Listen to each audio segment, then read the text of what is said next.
সিলেটের মানুষ আদান নিচ্ছে।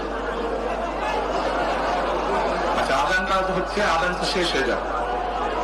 15-16 বছর কিভাবে এই দেশকে অন্য দেশের কাছে বন্ধক দিয়ে দেওয়া হয়েছিল, সেজন্যই আমি বলছি দিল্লি নয়, হিন্দি নয়, নয় অন্য কোনো দেশ, সবাইকে বাংলাদেশ।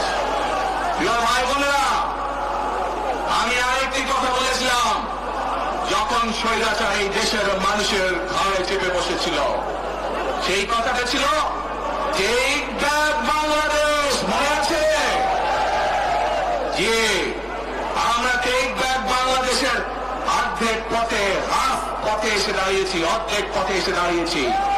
দেশকে আমরা স্বৈরাচার মুক্ত করেছি, আমরা গণতন্ত্রের প্রতিষ্ঠার যাত্রা শুরু করেছি। এখনো সেই যাত্রা শুরু হয়নি। 12 তারিখে ধানের শীষকে নির্বাচিত করার মাধ্যমে গণতন্ত্রের সেই যাত্রা শুরু হবে। টেক ব্যাক বাংলাদেশ মানে শুধু গণতন্ত্রের রক্ষা নয়, এর সাথে আরো কথা আছে। ওই যে বললাম খাল খনন, ওই যে বললাম কৃষক ভাইদের পাশে দাঁড়ানো, শুধু এখানেই থেমে থাকলে চলবে না। আমাদের দেশের জনসংখ্যার অর্ধেক হচ্ছে মা বোনেরা, অর্থাৎ নারী সমাজ।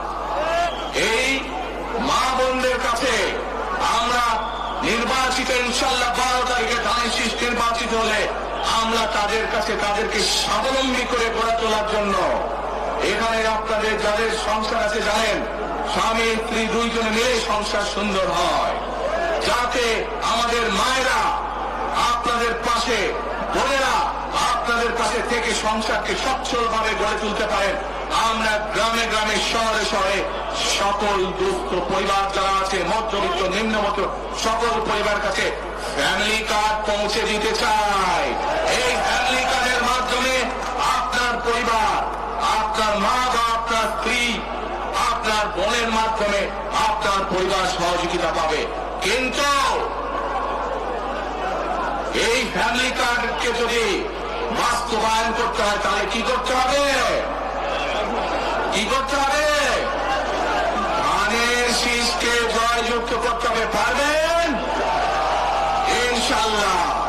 প্রিয় ভাই বোনেরা, কৃষক ভাইদেরকে যেমন কৃষি কার্ড দিতে চাই আমরা সহযোগিতা করার জন্য, মা বোনদেরকে দেশনেত্রী খালেদা জিয়া যখন দেশ পরিচালনার দায়িত্বে ছিলেন, মা বোনদেরকে বিনামূল্যে শিক্ষার ব্যবস্থা করে দিয়েছিলেন। মনে আছে?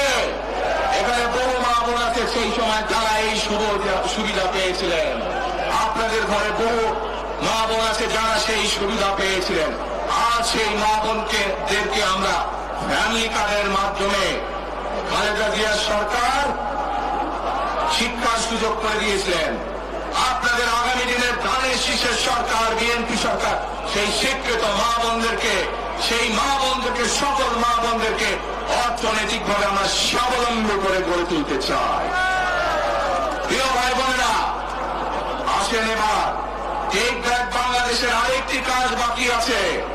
সেই কাজ হচ্ছে আমাদের দেশের লক্ষ লক্ষ যুবক যুবতী, অর্থাৎ তরুণ সমাজের সদস্যরা, যুব সমাজের সদস্যরা, লক্ষ লক্ষ সদস্যরা বেকার হয়ে বসে আছেন, আছে না?